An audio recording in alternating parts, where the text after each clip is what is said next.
Before TikTok dance challenges, before the boy band became a machine, before stadium pop turned into a polished global product, there were the Jackson 5. They didn't just make catchy songs, they rewired how youth, race, family, and fame worked in popular music. But behind the legend is a story of pressure, promise, and a cost almost nobody talks about. This isn't a nostalgia tour, it's the blueprint. A kid with a voice like a siren. Four brothers locking into a groove Motown had never risked before. Four #1 singles in a row. A run so clean the industry had to redraw the map. And on live TV, in living rooms across America, a black family didn't just cross over. They took over. If you've ever watched a choreographed pop group, bought the merch, learned the dance, or stand the quiet one, that muscle memory started here. But the rise had a shadow. What happens when the frontman is a child and the market wants more, faster, bigger? When a label turns family into brand, and brand into business? The Jackson 5 opened doors that weren't built for them, and paid a price the charts don't show. From I Want You Back to Dancing Machine, from Ed Sullivan to Soul Train, they didn't just top the charts. They changed the operating system of pop. They made the boy band formula. Charisma up front, tight harmonies behind, dance-first performance, TV-ready hooks, and a merchandise economy that outlived the moment. And in the middle of it all, a once-in-a-century talent, Michael, learning how to be a star inside a storm. So here's the real question. How did five brothers flip American pop in a single year? And what did it cost them to keep it that way? Because the moves you see from New Edition to BTS, the fandoms that mobilize overnight, the global language of pop spectacle, it all traces back to one address, one family, one bet. To understand how the shockwave began, we go back to 1969. The day Motown tried something too young, too risky, and accidentally invented tomorrow. Roll to Chapter 1. The day pop got a shock.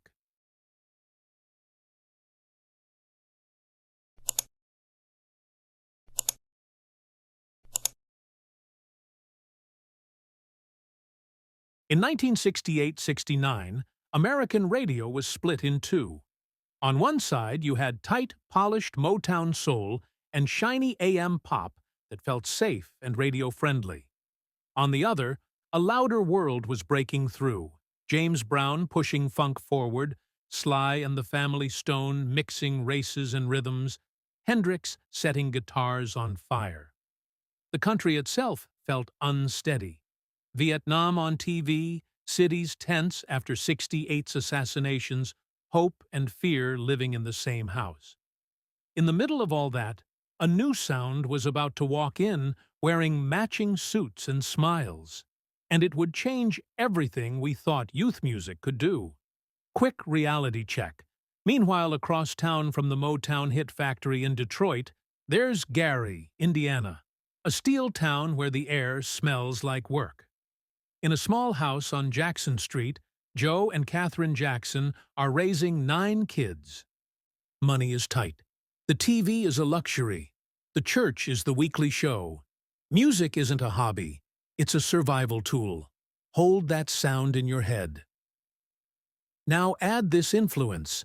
The family's first spark happens when Tito sneaks Joe's guitar, pops a string, and gets caught, then surprises his father by actually playing. Soon, Jackie and Jermaine are singing. Marlon is finding rhythm. And Michael, the youngest in the rehearsal room, is watching everything. They start as the Jackson Brothers, then become the Jackson 5 once Michael and Marlon join. Rehearsals are serious. Harmonies have to be dead on. Choreography must land. If you want to stand out at a Midwest talent show, you don't come half-ready. Here's the piece almost everyone misses. Before Motown, before TV, They were a working band. They played school gyms, VFW halls, and small clubs around the Midwest, learning how to work a crowd song by song. They win Amateur Night at the Apollo, 1967, not a small thing, and they open for older acts on the Chitlin circuit, soaking up how professionals pace a set. You see the blueprint forming: tight intros, call and response, a show stopping closer, and a front kid who dances like he's been here before. Quick reality check. Meanwhile, across town. In Detroit, Motown is a hit machine. Berry Gordy runs it like a school. Artist development, choreography, wardrobe, media training. But here's the truth. Motown has never put children at the center of its brand. The stars are adults: the Supremes, the Temptations, Marvin Gaye, Stevie Wonder, who started young but is now cutting serious, mature records. The idea of betting the label's next chapter on a group of kids? That sounds risky. Hold that sound in your head. Now add this influence. Church energy meets club precision. The Jackson 5 polish their act with tight harmonies, call and response learned from gospel, and dance steps you could read from the balcony. Michael studies the greats: James Brown's footwork, Jackie Wilson's showmanship, the timing of comedians and band leaders who know how to land a moment. When he sings, he doesn't just carry the melody, he commands the room. Here's the piece almost everyone misses. The discovery story isn't just one lucky handshake. It's multiple doors cracked open at once. Bobby Taylor of the Vancouvers champions them to Motown. Gladys Knight and later Diana Ross help amplify the buzz. The group's talent is undeniable, but so is their work ethic. By the time they finally get to Detroit for real, they're not promising kids, they're dangerous pros in kids' bodies. Quick reality check. Meanwhile, across town, America's living rooms are changing. TV has become the main stage. If you can own a television moment, you can own the country. Motown knows this. The question is, can a family from Gary do on TV what no one else has done? Unite children, teenagers, and parents in one instant yes? Hold that sound in your head. Now add this influence. Enter the Motown Brain Trust, the corporation. Berry Gordy, Phonce Mizell, Freddie Perrin, Deke Richards. They start shaping a debut that lives at the crossroads of soul, pop, and funk. Hooks you can hum, rhythm you can feel, lyrics kids can sing, and a groove tight enough for grown-ups to respect. The backing musicians are killers. The arrangement is clean. The production snaps like a fresh suit. Here's the piece almost everyone misses. This wasn't just let the kids sing something cute. It was engineering a shock.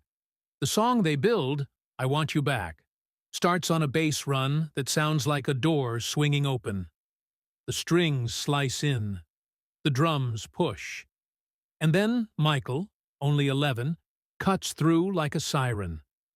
On paper, it's a love song. On record, it's a mission statement. Quick reality check. Meanwhile, across town, the music business still carries walls. Race, age, format. Black teen idols haven't been fully welcomed into the center lane of mainstream pop. Labels worry about crossover. Gatekeepers worry about image. But the truth is, families in the suburbs and families in the city are watching the same TV shows. If you land the right performance at the right time, those walls start to wobble. Hold that sound in your head. Now, add this influence. The image becomes part of the engine. Matching outfits, smiles that feel like Saturday morning, dance steps that lock to the snare, and a camera magnet at center, Michael, who can hit a note and a look at the same time. The brothers are not background. They're the frame that makes the picture pop. Jackie's energy, Tito's steady guitar, Jermaine's tone, Marlon's snap. It's a unit. Here's the piece almost everyone misses. The world wasn't just ready for a new sound. It was ready for a new idea. That youth could drive the middle of the market, and that a black family could be the most beloved act in America without softening their identity. The stakes weren't just about a hit single. They were about who gets to define pop. Quick reality check. Meanwhile, across town, a TV booking is confirmed. The stage is set. The cameras will be rolling. If the moment lands, radio will follow. If radio follows, the charts don't stand a chance. Hold that sound in your head. Now add this final piece. A record ready to break the dial. A stage ready to break the room. A family rehearsed to the inch. And a child at the mic with the control of a veteran and the fire of someone who has something to prove. So when I Want You Back hits the air in late 1969, why does it feel less like a debut and more like an announcement? How do five brothers flip the country from cautious to captive in a single performance and set off a run of 4 straight number ones that forces the industry to redraw its map? Roll Chapter 2. The Day Pop Got a Shock.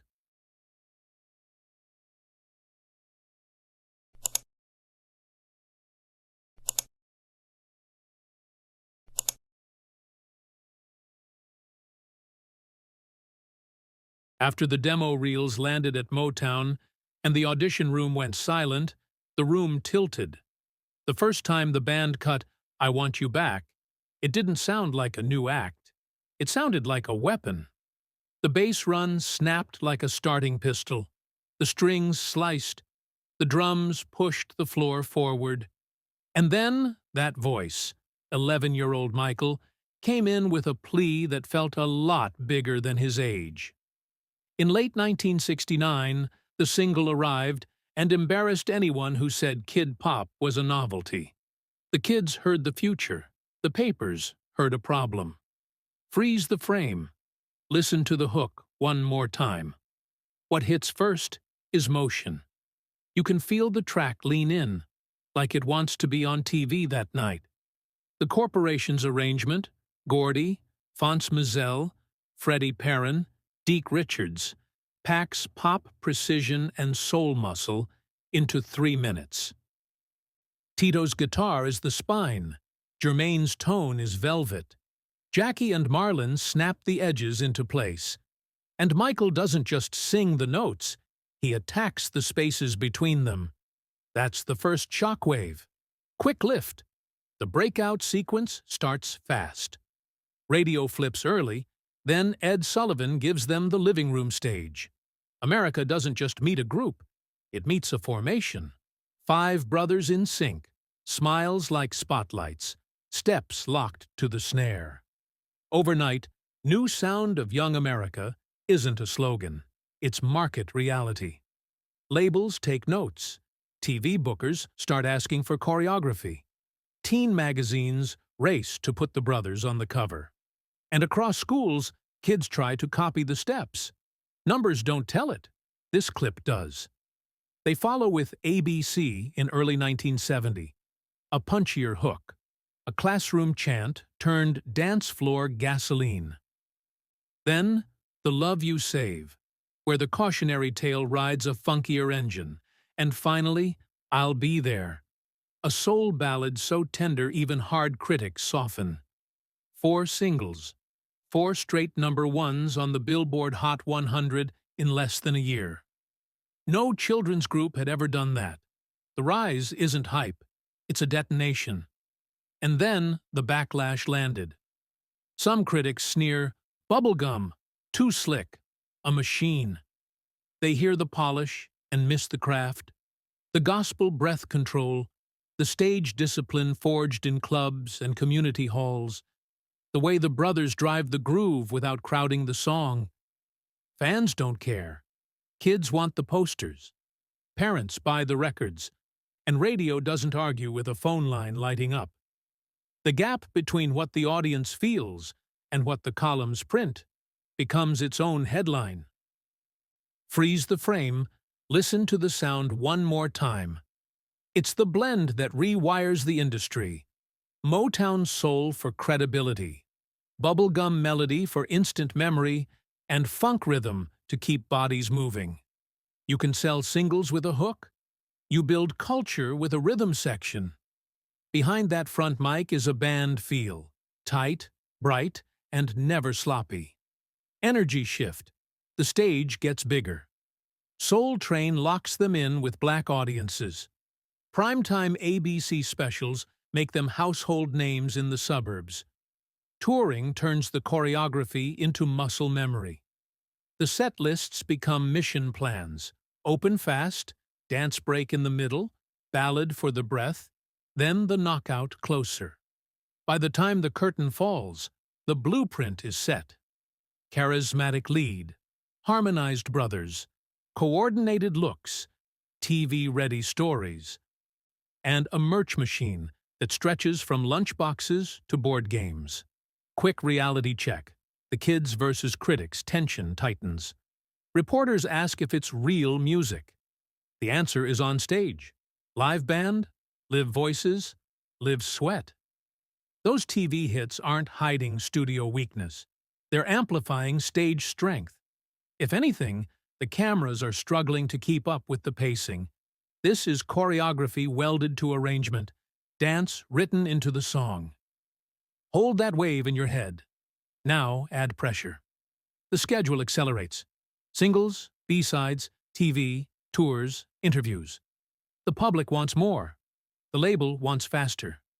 Inside the storm, one truth becomes clear. The group is a rocket, and the guiding thrust is the kid at the mic. Even as the five move as one, the industry begins to see two paths, the group and the solo spark forming at the center. Here's the piece almost everyone misses. The four number ones aren't four versions of the same trick. They're four doors. I Want You Back proves the engine. ABC proves the brand. The Love You Save proves the range. I'll Be There proves the heart. Together, they don't just dominate a chart. They redraw who gets to stand in the middle of American pop. A black family, youthful and masterful, selling joy without apology. And then, the next spark ignites. TV wants exclusives. Promoters want bigger rooms. The fan mail turns into maps, pockets of fever in cities they've never seen. Each appearance creates a new recruiting station for future pop groups. Learn the steps. Lock the harmony. Lead with a face the camera cannot refuse. But a run like this always asks for more. More shows, more singles, more spotlight. And when the spotlight follows the smallest figure on stage, it starts to burn hotter. How do five brothers protect the unit while the industry pushes the center forward? Roll Chapter 3.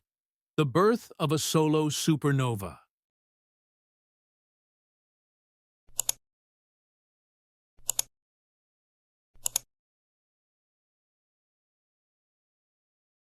They weren't just selling music. They were selling permission.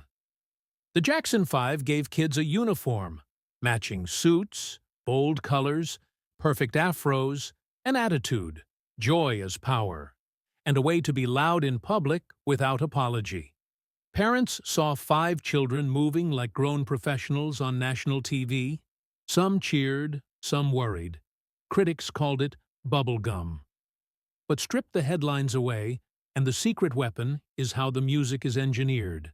The spring of the drums, the melodic bass that sings, harmony stacks that feel like a choir in your living room, and a front voice that slices through everything with smile and steel. Solo the rhythm section. Hear what's happening under the vocal. The groove breathes. The kick drum sits tight and dry. The snare pops. The tambourine rides on top to keep the pulse alive for TV speakers. The bass doesn't just anchor. It's counter-melody, weaving through the chord changes like a second singer. Guitars play clipped chank patterns, nervous energy, no dead air. Piano and strings outline the harmony, while hand claps land where dancers move. This is dance written into the arrangement. Myth engine, how the look multiplied the sound. The Jackson 5 present a complete image, coordinated outfits, synchronized steps, and a front camera magnet whose micro-gestures read from the back row.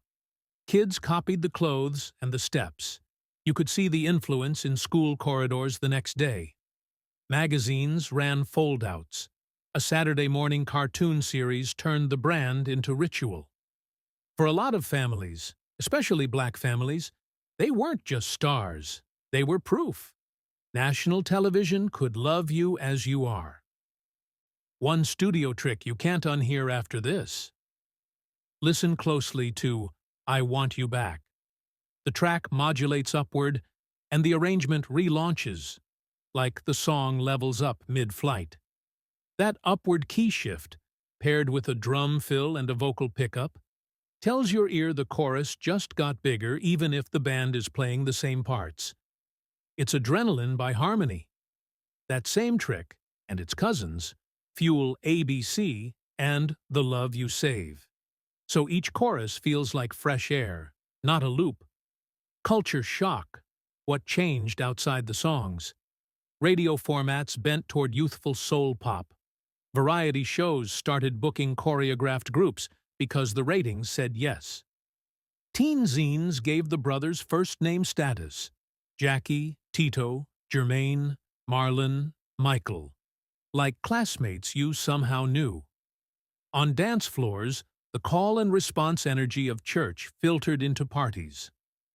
Kids didn't just dance to the record, they danced with it. Slang and poster culture grew around the group. Who's your favorite? Became a weekly debate, the prototype for modern fandom. And that's why copycats never quite felt right. Imitators could match clothes and smiles, but they missed the engine. The way the groove talks to the melody. The way the backgrounds answer the lead. The split-second timing of stops and pickups that make TV performances detonate. There's also the emotional math. Joy on top, discipline underneath. Without both, the sugar melts. Solo the vocals, stack by stack. Backgrounds aren't filler, they're architecture. The brothers build tight triads and quick-turn answers that push Michael forward, then wrap him on the sustained notes. You'll hear little scoops and slides that feel effortless. Those are rehearsed like choreography. Double-tracking the lead in spots adds brightness without losing the grain of a child's voice carrying grown emotions. That tension, youth timbre, adult phrasing, creates the spark people felt as magic. The controversy, what made them dangerous. Dangerous, in this era, didn't mean explicit lyrics. It meant scale and speed. 5 kids became the most famous family in America almost overnight. There were complaints about overexposure, about commercialization, about whether the business was moving too fast for children's bodies and minds. Purists said the records were too polished. Columnists worried about the workload. And yet every week, more kids bought the singles. More families tuned in. The tension between fans who felt joy and adults who feared cost became part of the story. Craft breakdown, member by member. Jackie brings top-line energy and blends the upper harmonies so the choruses shine. Tito holds the rhythmic spine on guitar, clean, clipped parts that leave room for the vocal to dance. Jermaine is a tone anchor. Warm lead turns, rich backgrounds, and stage presence that steadies the camera. Marlon snaps time with dance accents and tight stacks that make the hits hit. Michael is velocity, phrasing like a horn, breath control from church, attack from James Brown's school of land the beat and sell the moment. One more studio choice that mattered. Producers kept the drums dry and the bass forward, so even on small radios, the beat felt near. Strings are arranged to lift the chorus without muddying the pocket. Horns punctuate like punctuation marks, periods and exclamation points. Edits are ruthless. Dead air dies. That economy is why the singles explode at 3 minutes and never sag. Image versus instrument, the kid versus craft argument. Critics who reduced the group to cute kids missed the design. The show is built like a Broadway set, cold open, hook. Act turn, dance break, intimate moment, ballad, finale, fast, clean, out. On the road, they sharpened transitions to seconds. You can't fake that at 11. You earn it. Energy nudge, now widen the lens to the solo spark.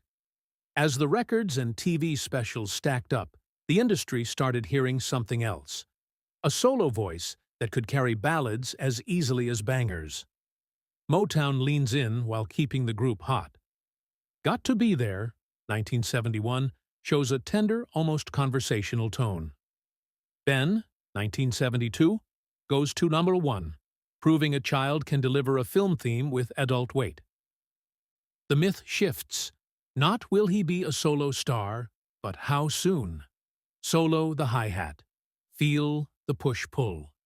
On the up-tempo cuts, the hats lean a hair ahead, while the bass sings slightly behind. That micro-tension, the machine-human push-pull, is why the groove feels alive on TV. Your body resolves the time difference by moving. That's science wrapped in soul. Touring innovations. Why this still hits in 2025. They designed sets for television memory. Signature moves you can imitate. Endings that cut clean for broadcast. Mid-song breaks built for applause that reads on camera. This becomes the MTV-era seed. Pop performance as modular moments you can clip, share, and replay. Today's fandom economy learned the template here, and that's why copycats never quite felt right, again. Many groups borrowed the uniform and the smile. Few carried the timing discipline, the arrangement intelligence, and the emotional voltage in the lead. Pull one pillar, tight drums, singing bass, stacked harmonies, ruthless editing, frontman timing, and the machine falls apart. But when the center of that machine is a child evolving at light speed, the music can't stand still. The hair gets sharper, the steps get crisper, the grooves get harder, and a new idea breaks through. Maybe the Jackson 5 didn't just change pop groups. Maybe they rewired dance and funk culture itself. Roll Chapter 4. Crossing Generations. Crossing Genres.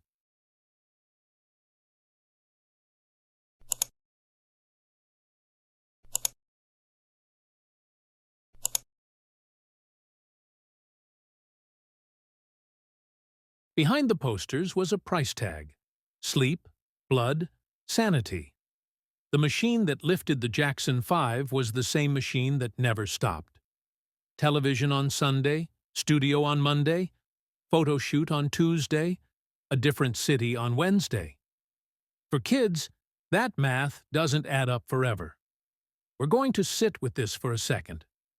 From late 1969 through the early 70s, the calendar was a blur. TV specials, tours, recording cycles stacked like dominoes. Motown needed singles fast, the brothers needed breath. But momentum doesn't care about childhood.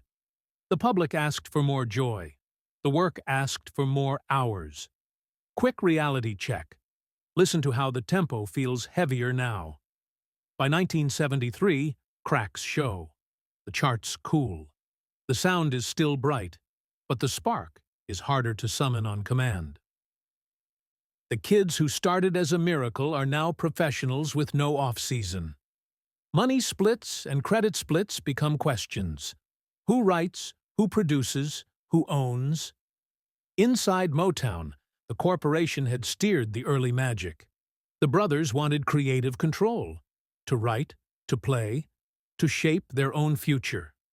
That's a collision course. This is the part fans don't put on T-shirts. At home, Joe Jackson's discipline, so key to the early precision, turns heavier under pressure. Rehearsals cut late. Expectations climb higher. Family dynamics mix with business dynamics until nobody can tell where love ends and labor begins. Michael's talent keeps widening. With every hit, the center of gravity shifts toward the youngest voice. Unity is the headline. Imbalance is the fine print. Hold the frame, because Dancing Machine changes the beat and the burden.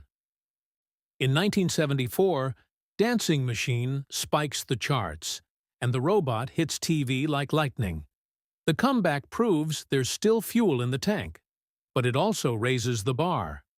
Every show now needs a bigger move. Every single needs a bigger moment. More eyes, more bookings, more weight on the same small shoulders. We're going to sit with this for a second. By 1975, the artistic stalemate at Motown breaks open. The brothers want to write and produce. Motown wants to protect its system. The family makes a decision: leave Motown for a new deal at Epic. It's both freedom and fallout. Motown owns the Jackson 5 name. The group will re-emerge as the Jacksons. And there's a deeper cut. Jermaine chooses to stay at Motown. He's married to Hazel Gordy, Berry Gordy's daughter. A family act loses a brother. A brand loses its name. Listen to how the tempo slows again. That exit is the break. For some fans, without Motown's sheen and without Jermaine, the myth feels dented. For others, the move is oxygen. New producers, new writers, Philadelphia sessions, a chance to be a band, not just a product. Both things are true. Every reinvention is also a little funeral. Human hits, not headlines. Exhaustion doesn't show up on Billboard. It shows up in quiet rooms after shows, in missed school moments, in the strain of being America's perfect family on command. Legal letters replace fan letters. Public smiles cover private debates about contracts, publishing, direction. The cost isn't a scandal. It's accumulation. And then the run ends, clean and complicated. The Jackson 5 era doesn't fade. It detonates into something else. The group that defined kid-powered pop splits into two truths. The name stays in Detroit. The brothers step into a new future in Los Angeles. It's the end of one legend and the seed of another. The poster on your wall says Jackson 5. The next ticket you buy says The Jacksons. The chemistry changed. We're going to sit with this for a second, because endings in pop rarely play like the movies. There's no final bow, just a date on a contract, a missing voice in rehearsal, a different logo on the bass drum head. Most acts fade. The Jackson 5 didn't fade. They transformed. And in that transformation, the childhood myth froze young while the men stepped forward. So what happens when you take the training wheels off a group that learned to fly at 11? Do they stall? Or do they write the next chapter of pop on their own terms? To find out, we follow the brothers into the rebuild. New name, new city, new power, and a legacy that won't sit still. Roll Chapter 5, The Legacy and the Handoff.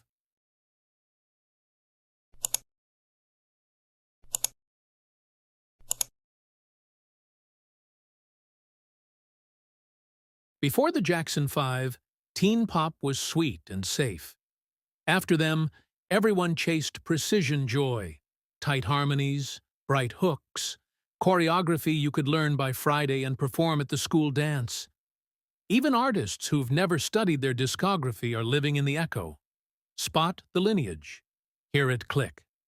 Listen to New Edition's early singles, the coordinated steps, the camera-ready smiles, the Who's Your Favorite. Fan logic. That's Jackson 5 DNA. Then New Kids on the Block, Backstreet Boys, NSYNC. Same chassis, new paint. Slide to today, and you'll catch pieces in BTS. The unit acting as one body, the lead stepping forward, then melting back into the harmony. That's not coincidence. That's a blueprint. One sample you've heard 1,000 times. Hip-hop and R&B kept the J5 alive in the crates.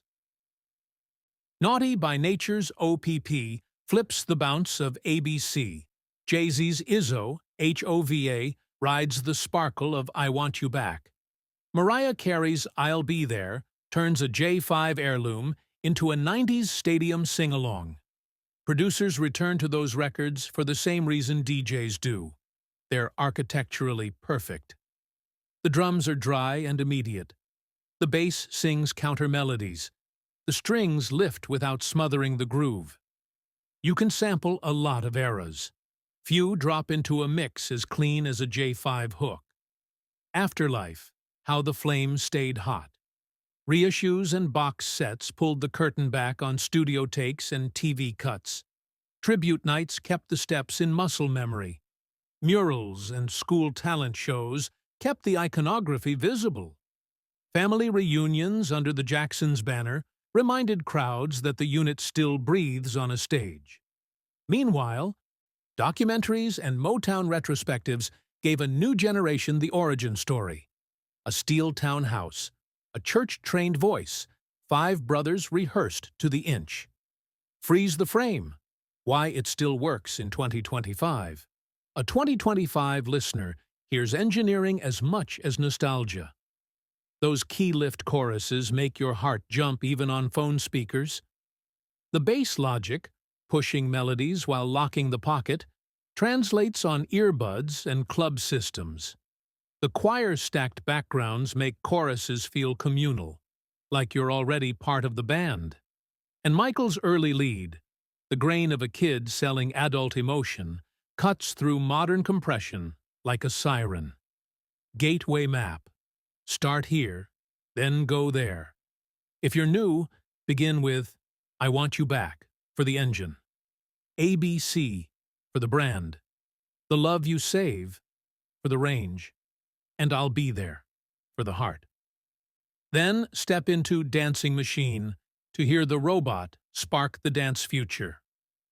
If you want one deep listen album, try Diana Ross presents the Jackson 5 for the debut shock and ABC for the machine-hitting stride. And that's why copycats never felt quite right. Many could mime the outfits and the grin. Few could reproduce the machine-human push-pull. Hi-hats a hair ahead, bass a hair behind, vocals locked in the pocket but alive. Pull any piece, the dry drums, the singing bass, the ruthless edits, the chorus lifts, the frontman's timing, and the whole thing leans. Keep them all, and the record levitates. Why they matter now, beyond the music. The Jackson 5 normalized a black family at the center of American pop, on magazine covers, in living rooms, on cereal boxes, and did it with excellence, joy, and work ethic. They taught labels that youth could lead, taught TV that dance is story, taught fans that pop could be virtuosic and welcoming at the same time. The culture we live in, fandoms, choreo challenges, tour economies that run on moments, wasn't invented on social media. It was beta-tested in 1969, personal handoff plus CTA. If you were there, you already knew. If you weren't, now you do. Your turn. What was the first Jackson 5 or era song that hit you in the chest? And who deserves a full deep dive next? New Edition, the Jacksons' Triumph era, or the boy band boom of the 90s? This is Pop Lore. Subscribe so this history doesn't get erased by the algorithm. Drop your pick in the comments, and I'll pin the best suggestions into our listener-built playlist. We just mapped the echo. In the next episode, we follow the handoff from the Jackson 5's blueprint to the Jacksons' grown man rebuild, how Shake Your Body, Down to the Ground, and Triumph rewired arena funk and set the table for the MTV age. Jump there now and hear how the beat got harder, the steps got sharper, and the blueprint became a global operating system. The journey doesn't end here, pop lovers. Watch this next.